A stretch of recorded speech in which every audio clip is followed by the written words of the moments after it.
The city was a ghost, suffocated in white. They called the wind in Chicago the Hawk. Tonight, it was not a bird of prey. It was a prehistoric monster, a titan of ice and fury that descended from a bruised, starless sky. The snow did not fall. It attacked, driven in horizontal sheets that stung the skin like millions of glass needles. Every street was a frozen, impassable canyon, every building a mountain of ice. The city had simply stopped, surrendering to the assault.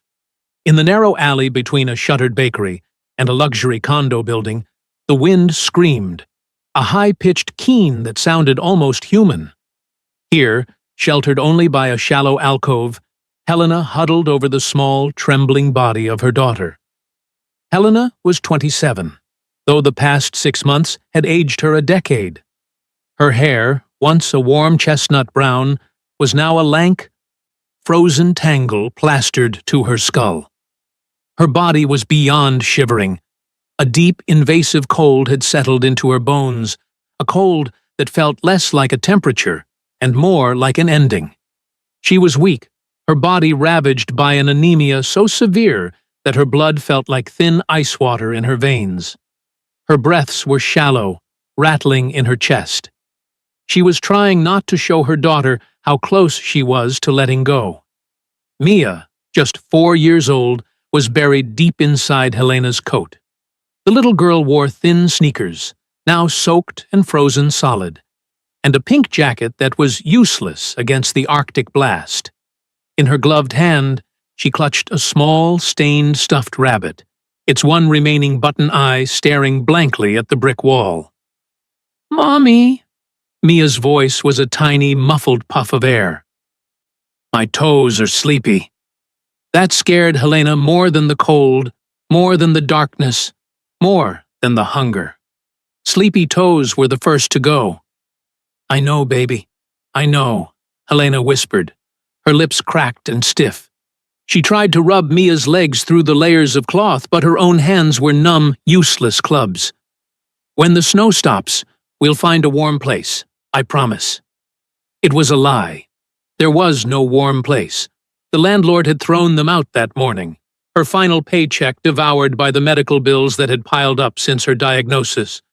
Her job at the community arts center, her passion, her lifeline, had vanished when the new corporate owner, Harding Industries, had restructured its charitable funding. She had come home from her last shift to find their possessions in black trash bags, sinking into the rapidly deepening snow on the sidewalk. Now, those bags were just white lumps 2 blocks away, buried by the blizzard. Helena's vision was tunneling, the edges of the alley blurring into a hazy gray.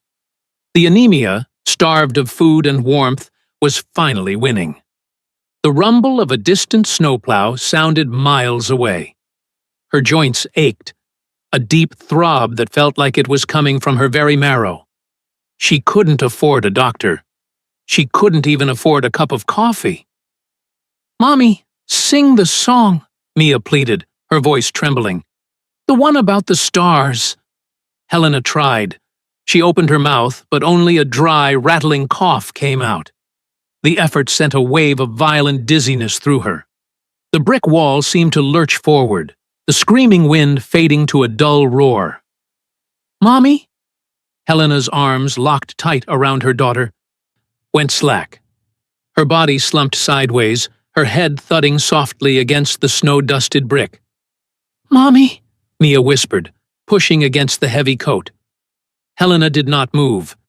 "Mommy," the little girl cried, her voice sharp with a terror that cut through the wind. She wriggled out from under her mother's arm, dropping the rabbit. She tugged at Helena's sleeve. "Wake up! Please, wake up!" No answer. Mia's small hands trembled. She looked left, down the dark alley, then right, toward the street. The world was a blinding vortex of white. Nothing moved. The city was dead. And then, light. 2 perfect, piercing circles of white light cut through the storm, slowing as they neared the alley's entrance. A long black sedan, a Rolls-Royce, though Mia wouldn't know that, glided to a stop. It moved with an unnatural silence. Its engine a predator's hum rather than a machine's roar.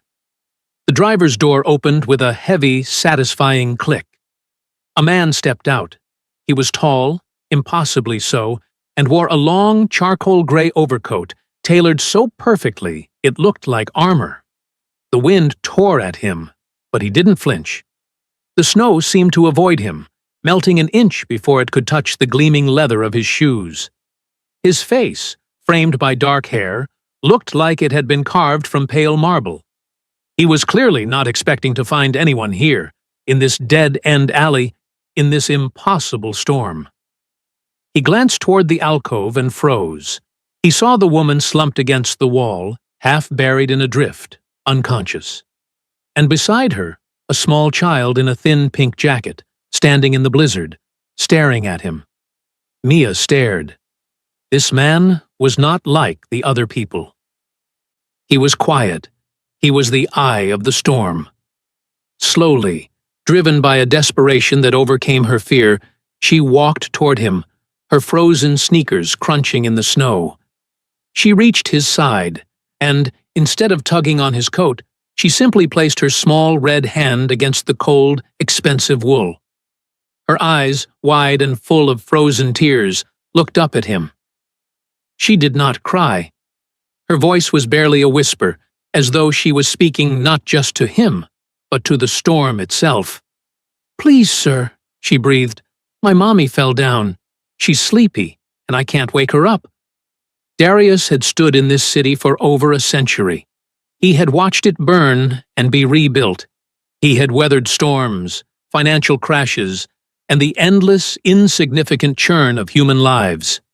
He was the apex, the Shadow King, the master of the long, cold night. His existence was one of immaculate control, of ancient power, of profound, unshakable boredom. But at this moment, standing in an Arctic gale, he was paralyzed by the touch of a 4-year-old child. He had sensed them before he saw them, a faint, flickering life, and the scent of blood, thin, weak, anemic, barely a whisper. Not a temptation, but an irritant, an imperfection in his perfectly controlled territory. He had been on his way to his penthouse office, annoyed that the storm was delaying a shipment. This child was a distraction. And yet, she had touched him, as if he were safe, as if he were merely a man. Maybe that man will help us. The thought, not his own, seemed to hang in the air, a phantom echo from the child's desperate hope. Darius blinked the snow from his dark lashes. His gaze, inhumanly sharp, moved from the girl to the woman. He saw it all in an instant. The exhaustion, the chapped, pale lips, the shallow breath that fogged the air. He could smell the iron-deficient blood, the encroaching hypothermia, the subtle chemical signature of starvation. He also saw, clutched in her frozen hand, a crumpled piece of paper, an eviction notice, and at the very bottom, a corporate letterhead. Harding Industries, a flicker of something. Not shame, not yet. Irritation. Harding was his, the man, the company, a tool, and this was the consequence of his tool's clumsy work. He looked back at the child, who still had her hand pressed to his coat. A hospital would be useless. She would be dead before the triage nurse even looked up. Her blood was too thin, her body too cold. She needed what no hospital could give. Without a word, he shrugged off his massive cashmere-lined overcoat. It was preternaturally warm, holding the heat of a body that generated no heat of its own. He knelt, draping it over the child. Mia vanished inside its folds, enveloped in a scent of old leather, ozone, and something else, something ancient and cold. He then turned to Helena. He scooped her from the snowdrift. She weighed nothing. He cradled her against his chest, her head lolling back. Her scent was so faint, but beneath the sickness, it was pure. undiluted by the poisons and synthetic follies of the modern world. It was, he noted with detached curiosity, interesting. The passenger door of the Rolls-Royce opened. His driver, Barrett, a man who had served him for 40 years and still looked 30, stood at attention. "Sir?" Barrett's voice was calm. He was accustomed to irregularities. "Home, Barrett. Not the tower, the house," Darius commanded. His voice was a low resonance, like stones shifting in the deep earth. He placed Helena in the back seat, then lifted the overcoat, with Mia bundled inside, and placed her beside her mother. He slid in opposite them, his long legs filling the space. The door shut with a sound like a vault ceiling. Absolute silence. Absolute warmth. Mia peeked out from the collar of the coat, her eyes wide. "Is Mommy going to heaven?" Darius looked at the child, his expression unreadable in the dim glow of the dashboard. "No, she is going to my home." The car pulled away from the curb, its tires finding impossible traction on the ice. They glided through the dead city, a black phantom passing through a world of white.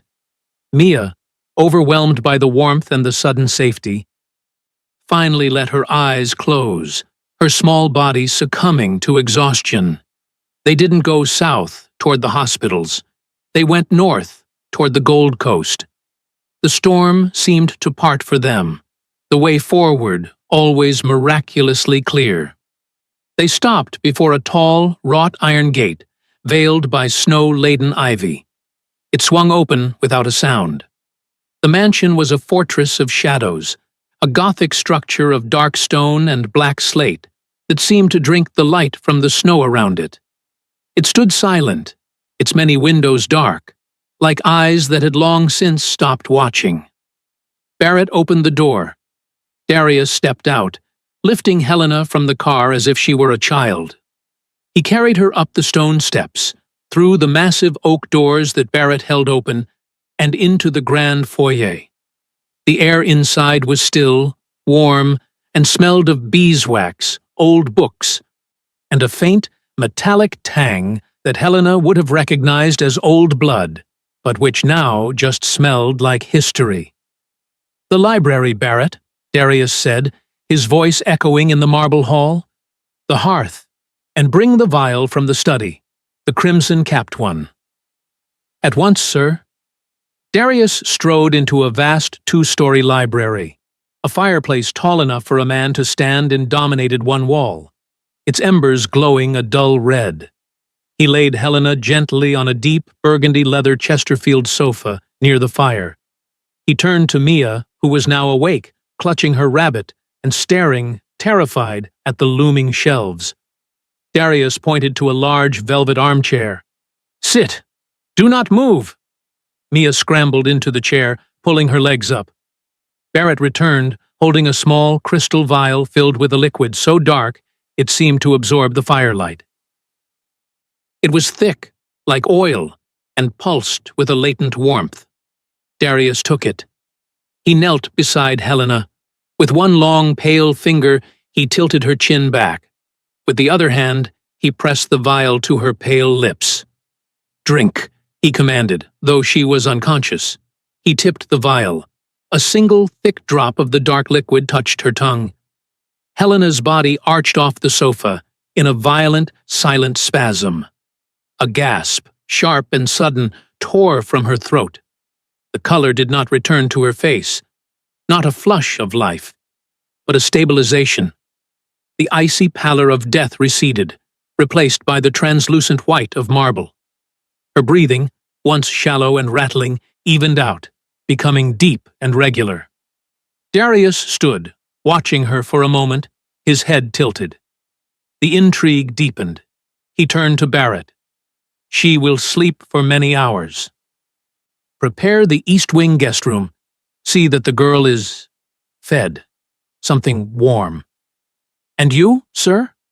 Darius looked back at the fire, at the woman sleeping a sleep deeper than any human should. "I will wait. It seems Mr. Harding and I have business to discuss. This inconvenience has a cost." Helena awoke to the sound of a crackling fire. Her first thought was confusion. The air wasn't cold. It was warm, deeply, peacefully warm. Her second thought was the smell. Not the alley's stench of frozen garbage and exhaust, but the scent of old wood, leather, and a faint hint of roses. Her body didn't ache. The deep, agonizing throb in her bones was gone. She felt light. Not healthy, but hollowed out and clean. She opened her eyes. She was not in an alley. She was not in a hospital. She was in a bed. A massive, four-poster bed. Submerged in pillows so soft they felt like clouds. She was wearing a simple white silk nightgown. A fire roared in a marble fireplace across the room, casting dancing shadows on the high, ornate ceiling. The room was vast, filled with dark, carved furniture that looked centuries old. Panic, cold and sharp, seized her heart, overriding the strange new peace. Mia. She threw the heavy velvet comforter aside and scrambled out of the bed. Her feet, now bare, landed on a thick Persian rug. She was weak, dizzy, but the desperate, dying exhaustion was gone.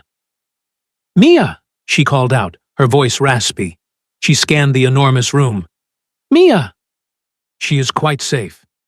The voice came from the shadows near the fireplace. It was deep, calm, and carried an authority that froze her in place. Helena turned. A man was sitting in a high-backed armchair, a heavy, leather-bound book open in his lap. He was the man from the alley. He was watching her, his face impassive in the firelight. She could see him clearly now.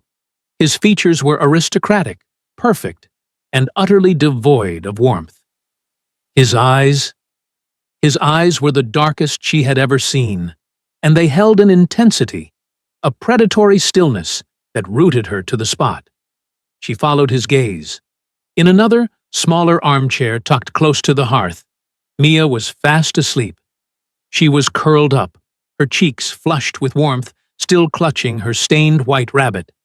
She was safe. She was warm.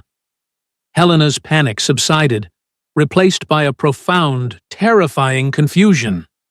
She looked from her sleeping daughter to the silent, watching man. Who are you?" she whispered, clutching the silk gown to her chest. "Where are we?" Darius closed his book. The sound a soft thud in the quiet room. He rose slowly to his full, imposing height, the firelight catching the sharp planes of his face. "My name is Darius," he said, his voice a velvety murmur that filled the silence. "And you are in my home. You collapsed. The child. She flagged me down." He paused, his gaze unblinking. "You were dying, Helena. You are, for the moment, no longer dying." He knew her name. He didn't say how. He didn't explain the warmth in her veins, or the silk gown, or the impossible luxury of the room. He just stated it as a fact, as simple and as absolute as the storm still raging, muffled, beyond the thick glass windows.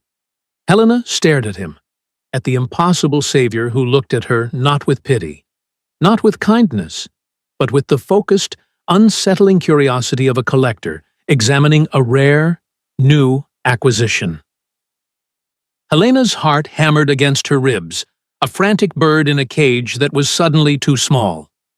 The man, Darius, regarded her with an unnerving, almost academic stillness. His composure was more frightening than any threat. "How do you know my name?" she managed, her voice a dry rasp. She took an instinctive step backward, putting herself between him and the chair where Mia slept. "Your coat. Barrett retrieved your belongings from the alley," he replied. His voice was a low, smooth baritone that seemed to vibrate in the air, a sound too rich for the lifeless room. "Your wallet contained your identification. Helena, age 27. No emergency contacts listed." He recited the facts as if reading a shipping manifest. There was no pity in his tone, only observation. The heavy door opened, making her jump. The driver, Barrett, entered. He was a man who seemed to exist in a permanent state of quiet efficiency, his face neutral, his movements precise. He pushed a silver cart laden with covered dishes. The aroma of warm, savory broth and fresh bread filled the room, and Helena's stomach cramped with a pain so sharp it made her gasp. She hadn't eaten in 2 days. "You are weak," Darius stated. He didn't suggest she eat. He commanded it. "Your condition is severe. Anemia, complicated by starvation and exposure. You will eat. Then you will sleep. My physician has treated you, but your body requires fuel to repair itself." Barrett placed a tray on a small table and poured steaming broth from a porcelain tureen into a bowl. He did it all without looking at her, his deference entirely for the man by the fire. Helena stared at the food. Every instinct screamed trap. But the hunger was a primal physical force, overriding her fear. Her hands shook as she picked up the spoon. Darius watched her. He didn't move, didn't blink. He just watched her lift the spoon to her mouth.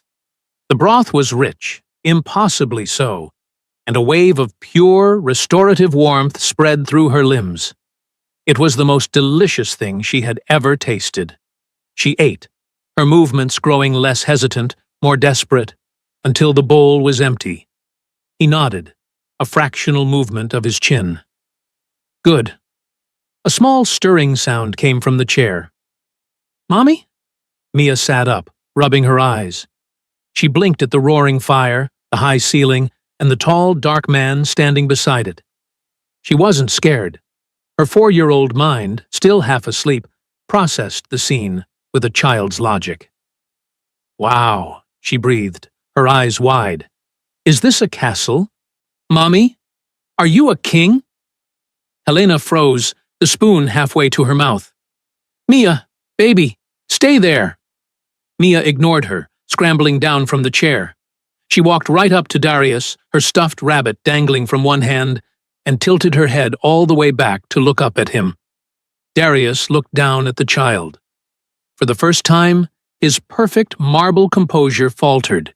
He seemed wrong-footed.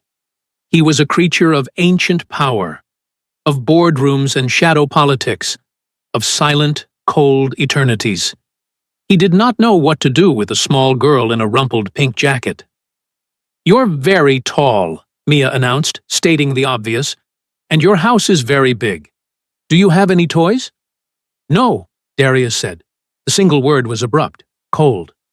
"Oh." Mia's face fell. "That's sad. You must be lonely." Helena held her breath. But Darius didn't get angry. A strange, unreadable expression flickered across his features, so fast she thought she'd imagined it. He knelt, a surprisingly fluid motion for a man his size, bringing himself down to Mia's level. He did not smile. "I am not accustomed to guests, child," he said, his voice softer, though no less deep. "But you are safe here, and you are warm." He glanced at Helena. "Both of you. The storm is extensive. It will be several days before the city is clear. You will stay here." It was not an invitation. It was a decree. He stood, his attention shifting from them as if they were a task now completed.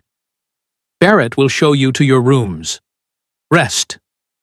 He turned and walked from the library, not into the foyer, but toward a dark, paneled wall. A section of the bookshelf shimmered and slid open, revealing a passage of absolute darkness. He stepped into it and was gone. The panel slid shut with a soft, final click. Helena stared at the spot where he had vanished, her blood running colder than the blizzard outside. The next morning, Darius stood in his study. The room was at the top of the mansion, encased in thick, soundproof glass that gave him a panoramic, god-like view of the frozen city below. The sun was a weak, pale disk, utterly failing to warm the world. On his massive obsidian desk lay the contents of Helena's purse, a near-empty wallet, a tube of chapped lip balm, a single small gold locket, and the papers that had condemned her. The eviction notice was standard. But the other letter, it was on heavy, expensive bond paper, bearing the logo of Harding Industries. It was a curt, professional letter informing the Community Arts Outreach that, due to strategic restructuring, their corporate grant was being terminated, effective immediately. Darius picked it up, his expression unreadable. He pressed a button on an intercom system built into the desk. "Barrett, get me Mr. Harding." A moment later, a voice, tinny and obsequious, came through the speaker. "My lord, an unexpected honor. I trust the quarterly projections met your approval?" "Harding," Darius's voice cut through the pleasantries, "I am looking at a letter from your office regarding the termination of the Community Arts Outreach Grant." There was a confused pause. "Sir, a minor fund, a local children's charity." It was redundant. Our new efficiency protocols, the ones you approved, identified it as non-essential. A savings of nearly $250,000. Harding sounded proud. Darius turned his gaze to the city. $250,000. And what, Mr. Harding, was the human cost of your efficiency? "Sir, I don't understand. It's just a line item." "This line item," Darius said, his voice dropping to a dangerous glacial low, "was a woman named Helena, the woman who ran it. Because of your decision, she and her 4-year-old child were evicted. Last night, I found them freezing to death in an alley not 3 blocks from your tower of efficiency." The silence on the other end was absolute. "This," Darius continued, "is an inconvenience, Mr. Harding. It is messy. It reflects a profound lack of foresight. You are the face of my interests in this city. Your actions create ripples. And this ripple washed up on my doorstep. My lord, I had no idea. I will rectify it at once." Harding sputtered, his panic palpable even over the speaker. You will reinstate the funding, in full, and double it for the next 5 years. You will issue a formal, public apology for the administrative error. And you will personally deliver a new contract to Helena, with a salary increase and full, back-paid benefits, as soon as I tell you she is ready to receive it." "Yes, my lord. Of course. At once." "Do not let your line items bore me again, Mr. Harding." Darius cut the connection.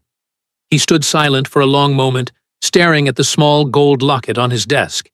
He picked it up. He felt an emotion so old he barely recognized it. It was rust-covered, stiff from disuse. Shame. His system, his perfect invisible control over the city, had a flaw. And it had almost swallowed this woman whole. He had saved her not out of kindness, but because he'd stumbled over her.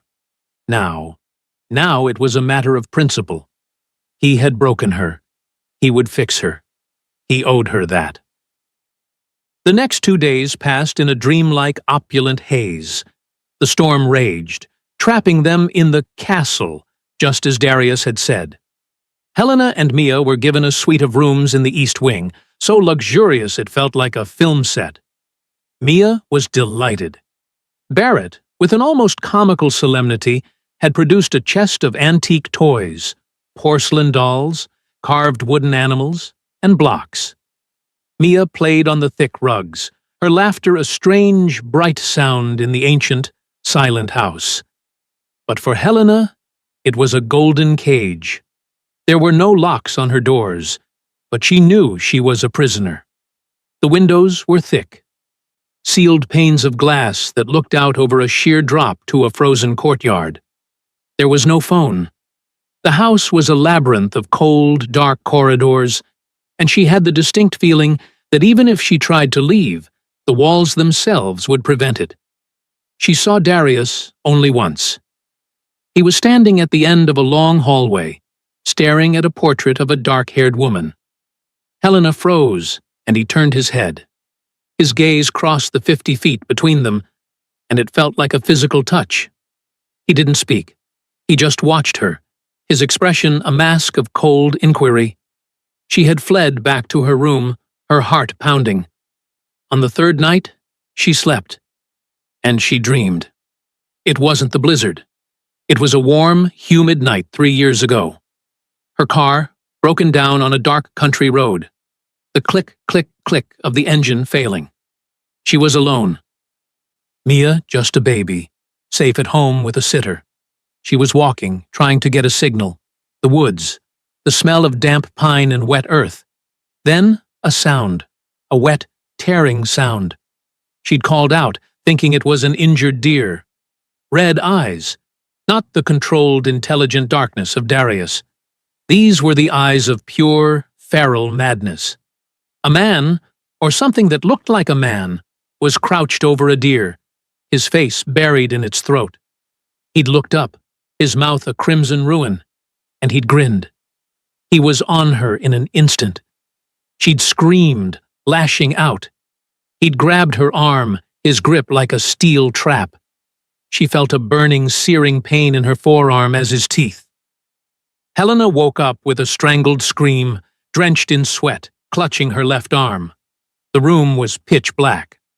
The fire had died to embers. "Get away!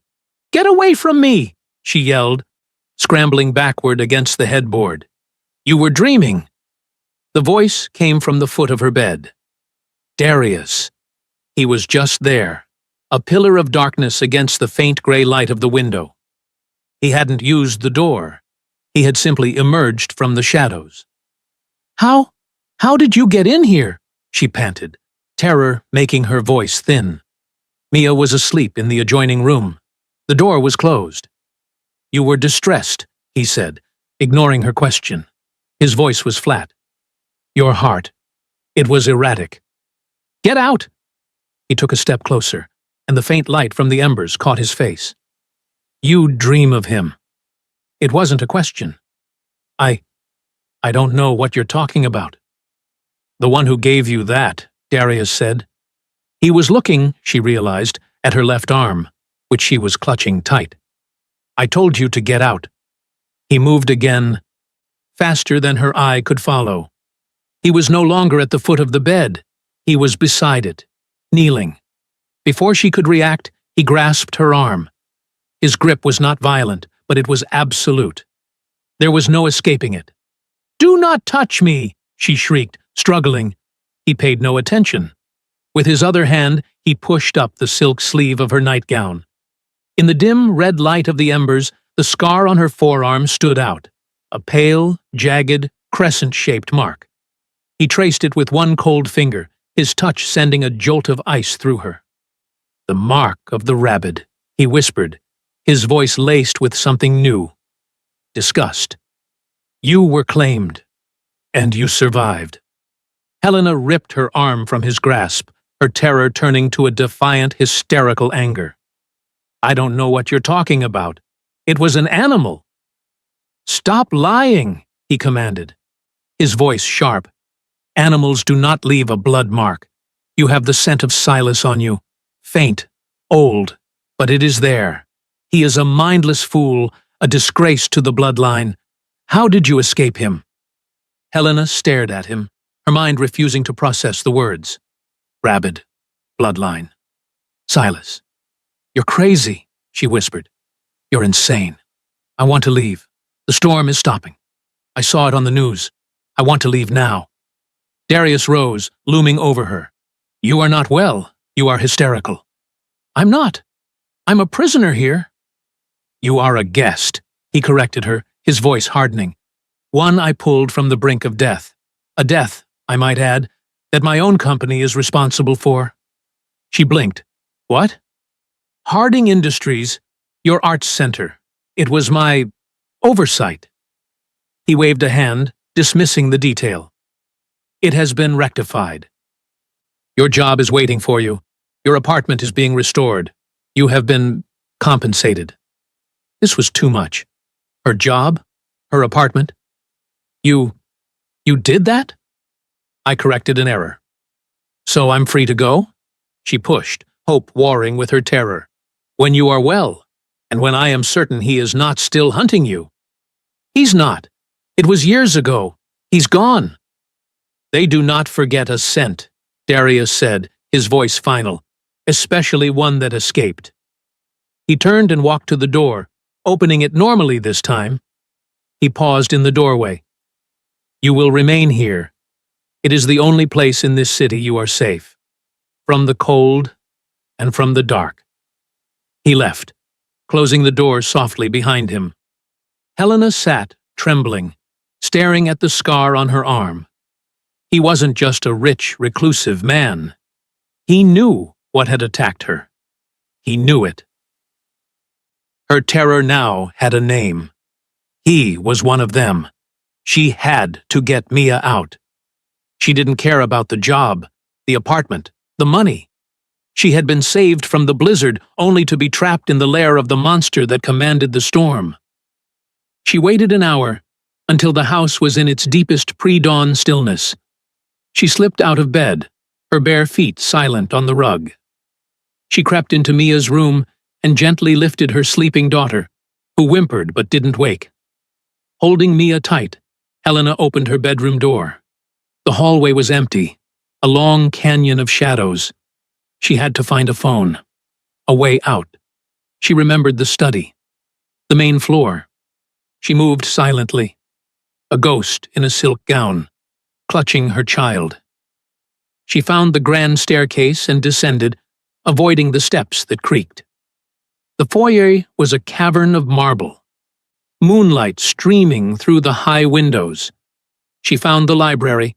The secret panel Darius had used was invisible.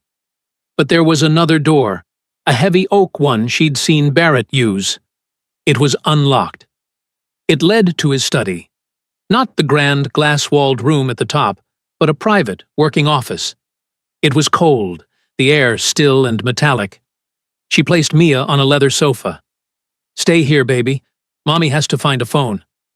She moved to the desk. It was immaculate. No computer, no smartphone, just an old, heavy, black rotary phone. Useless. She frantically opened the drawers. Old maps. Leather-bound journals filled with unreadable, elegant script. A heavy, antique silver dagger. She opened the bottom drawer. It was deep. Inside, there wasn't paper. It was a medical-grade refrigeration unit. And it was full of clinical blood bags. Dozens of them, all labeled with hospital stickers. A positive, B negative, O negative. Helena recoiled, a hand flying to her mouth to stifle her scream. It was real. It was all real. He wasn't just a monster. He was a stockpiled monster. A floorboard creaked in the hallway. She grabbed the heavy silver dagger from the other drawer, her hand shaking so violently she almost dropped it. "Barrett?" she whispered. The doorway was filled with shadow. But it wasn't Barrett. It was Darius. He stood there, not in his tailored suit, but in a simple black shirt and trousers, his feet bare on the cold floor. He had known she would run. "I am disappointed, Helena," he said. His voice was soft, laced with a genuine cold sorrow. "I offered you sanctuary." "You offered me a cage," she hissed, raising the dagger. She stood in front of the sofa, shielding Mia. "What are you? What are those?" She gestured at the open drawer. Darius looked at the blood bags, then back at her. The pretense was gone. The civility, the mask of the reclusive billionaire, it all evaporated. "Nourishment," he said simply. You drink blood." "I do," he admitted. He took a step into the room. "Stay back," she screamed, waving the dagger.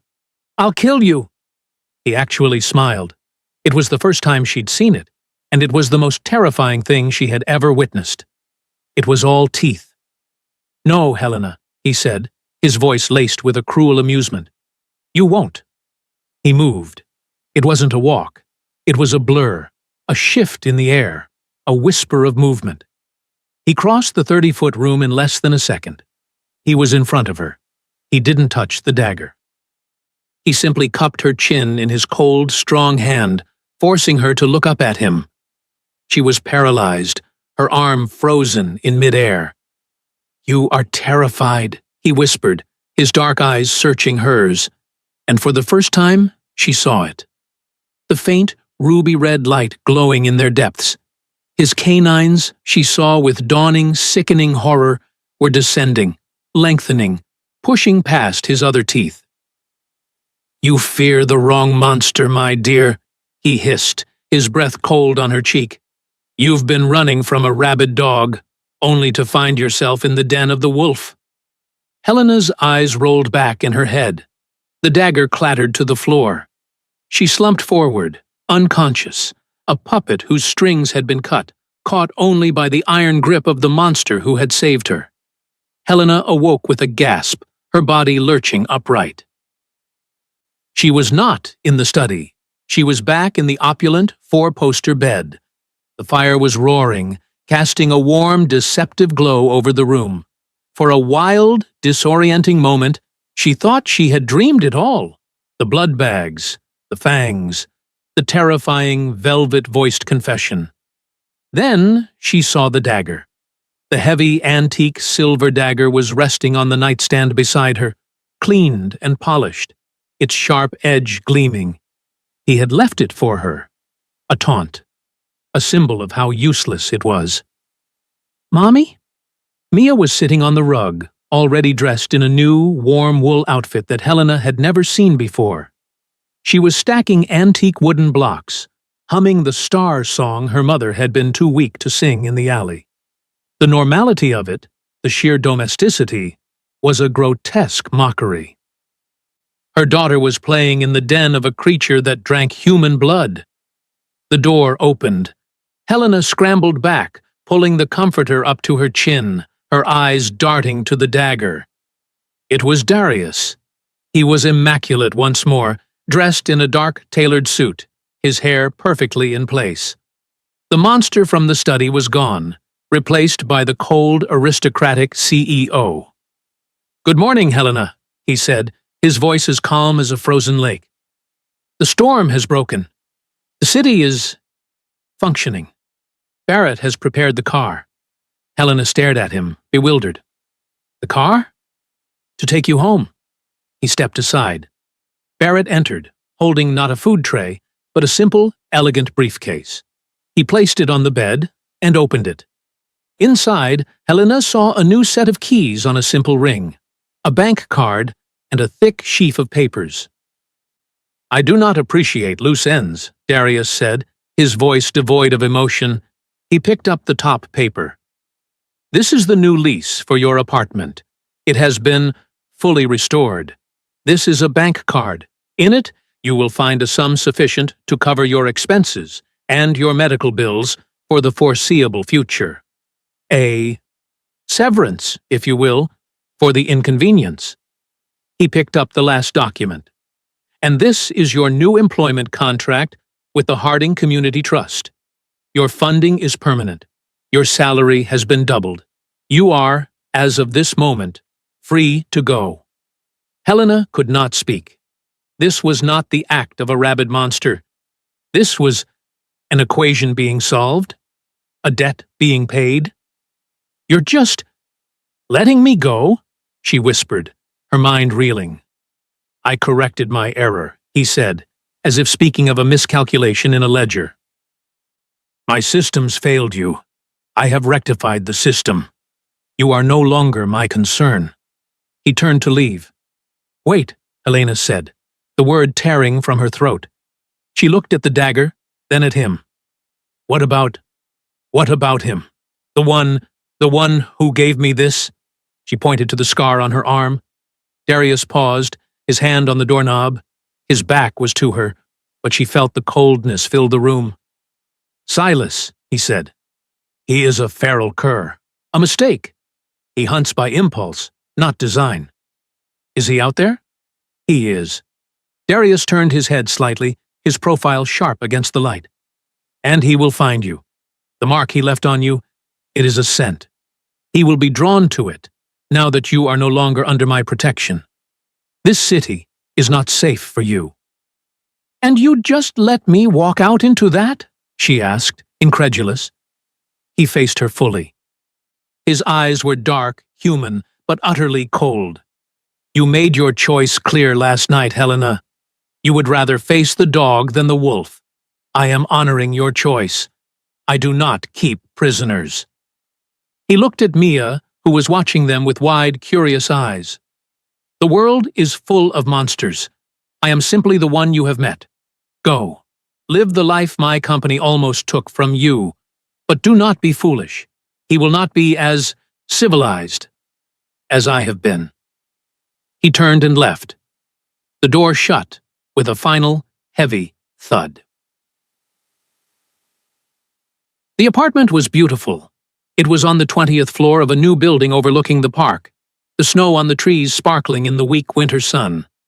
It was filled with brand-new, sterile, modern furniture. The refrigerator was stocked. There were new clothes in the closets, toys for Mia in her room. It was perfect. And it felt as cold and empty as the mansion.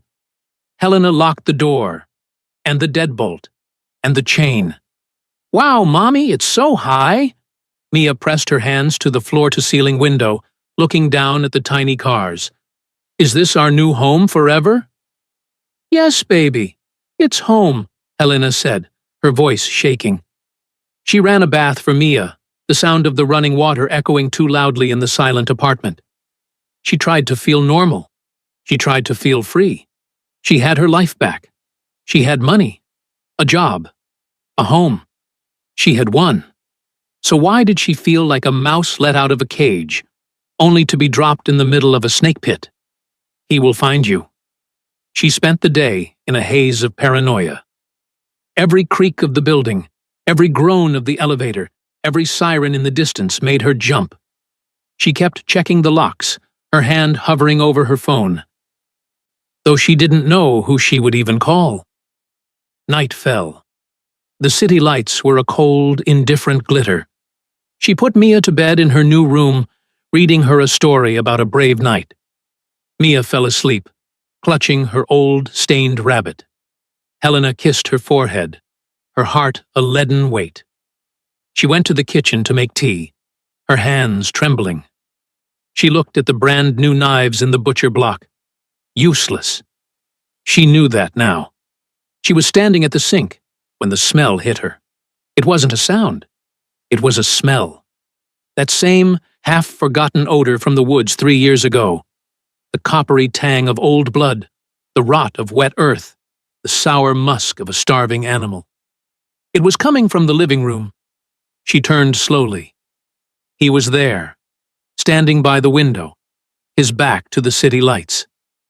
It was not Darius. Where Darius was tall, elegant, and controlled, this creature was wrong. He was gaunt, his body twisted in a permanent, hungry crouch. His clothes were the same filthy rags she remembered from the road. His hair was a matted, wild mess. He was sniffing the air, his head twitching.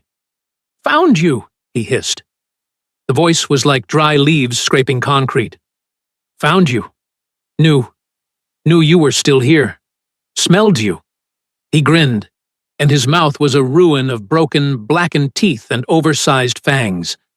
His eyes were not the intelligent, glowing embers of Darius.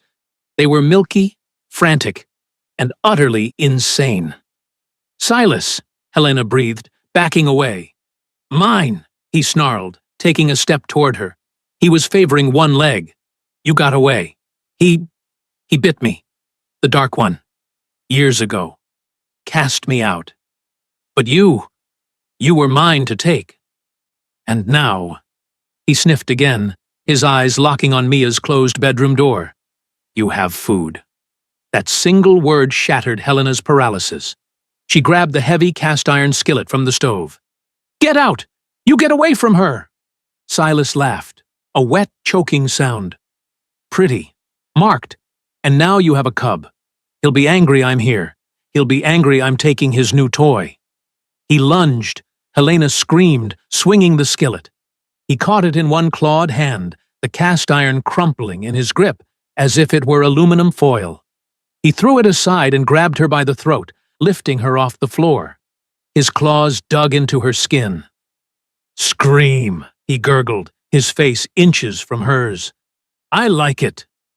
He opened his ruined mouth. Boom!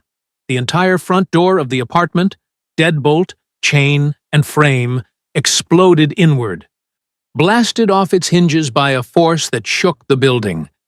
Darius stood in the ruined doorway. He was not the man in the suit. He was not the cold aristocrat. This was the wolf. He was drenched in shadow, the lights of the hallway flickering and dying as he passed them. His eyes were two burning crimson pits of pure rage. His fangs were fully extended, and a low, resonant growl that vibrated in Helena's bones filled the room. Silas, seeing him, recoiled in pure animal terror. He dropped Helena, who crumpled to the floor, gasping for air. "No!" Silas whimpered, scrambling backward. "Lord, Master, I was just hungry." "You dare hunt in my city?" Darius's voice was not a voice. It was a sound from the abyss, layered and echoing. "You dare touch what I have claimed?" Darius didn't walk. He glided, a blur of shadow. Silas shrieked and tried to scramble out the window, but Darius was on him. It wasn't a fight. It was an execution. Darius grabbed Silas by the throat, lifting him into the air as easily as Silas had lifted Helena. The rabid creature clawed and kicked, but his limbs were useless. "You are filth," Darius hissed. "An error." And errors. He squeezed, the sound of cracking bone filling the room. "Must be erased." There was a final choked gurgle. Darius threw the body aside. Silas hit the far wall and then, he didn't bleed. He simply crumbled, his body dissolving into a pile of ancient gray dust and tattered rags. Silence. The only sound was Helena's ragged, sobbing breaths. Darius stood in the center of the room, his chest heaving, the crimson light slowly fading from his eyes. He looked at the dust, then at Helena. The monster receded, leaving the cold, controlled man in its place, though his fury still radiated like heat. Mia's door opened. The little girl stood there, clutching her rabbit, her eyes wide with sleep and confusion. "Mommy?" There was a crash. Helena crawled to her, pulling her into a fierce embrace. "It's okay, baby. It's okay. The bad man is gone." Mia looked past her mother's shoulder at the tall, dark man standing by the ruined door. She didn't look scared. She just looked tired. "Hello, Mr. King," she said softly. "Did you make the bad man go away?" Darius looked at the child, and his rigid, furious posture softened. He nodded once. "Yes." Helena stood, pulling Mia behind her. She looked at the dust pile. She looked at the ruined apartment, her freedom. And she looked at the man who had just saved her life by becoming the very thing she feared most. He had given her freedom, and he had been right. That freedom had almost gotten her and her daughter killed. She finally understood. Her entire life, she had been afraid of the dark, of the monster in the shadows. But she was learning that monsters were not all the same. One was chaos, a mindless, rabid hunger that only sought to consume. Silas was a slave to his nature. Darius, he was something else. He was a monster, yes, but he was a monster of order, of control. A monster who chose. He had chosen to save them. He had chosen to correct his company's error. He had chosen to let her go. And then, when that choice had endangered her, he had chosen to protect her. She had been judging him for what he was, not who he was. She had been judging him by his nature, not by his actions. That, she realized, was the lesson. It wasn't about humans and monsters. It was about choices. Mr. Harding, a human, had nearly killed her with a signature on a piece of paper. Darius, a vampire, had saved her with a vial of his own blood. The world was not black and white. It was a universe of complex, terrifying gray. She looked at Darius, his suit unruffled, his hands clean. He was the most dangerous thing she had ever seen. and he was the only reason she was alive. "What now?" she whispered, her voice trembling but not with fear, with a fragile new understanding. Darius held out his hand, not to grab her, not to force her. It was an open, pale hand, offered. "Now, you choose, Helena," he said, his voice quiet. The resonant power returned to it. "You can have this life. I will have Mr. Harding post guards. You can try to be normal, and you will live in fear every night that another like him will find you." He paused. "Or you can come home, with me, where I can protect you, where you will never be cold, or hungry, or hunted again. I will not force you, but I will not let you be harmed." Helena looked at his outstretched hand. She looked at Mia. Mia, sensing the tension was over, stepped out from behind her mother. She walked past the pile of dust and up to the tall, dark man. She reached up with her tiny hand and tugged on the sleeve of his expensive suit. "Are we going home, Mr. King?" she asked. "It's cold in here. The door is broken." Helena watched her daughter, who was not afraid of the wolf who had just bared his fangs. She was only afraid of the cold. She let out a long, shaky breath. She walked forward and put her hand in Darius's. His skin was cool, not cold, and his fingers closed around hers with a gentle, possessive strength. "Yes, Mia," Helena said, a single tear tracing a path through the grime on her cheek. "Yes, baby. I think we are." As they walked out of the ruined apartment, past Barrett, who stood waiting silently in the hall, Helena finally felt the terror she had carried for 3 years begin to fade. She was not a prisoner being taken back to a cage. She was a survivor, choosing her sanctuary. She had learned that you cannot judge a being by the label the world gives them: human, monster, vampire, CEO. You can only judge them by their actions, by the choices they make. Family isn't always the blood you are born with. Sometimes, it's the people who choose to stand between you and the eternal night. And in the heart of the monster's den, she had, against all odds, found a home.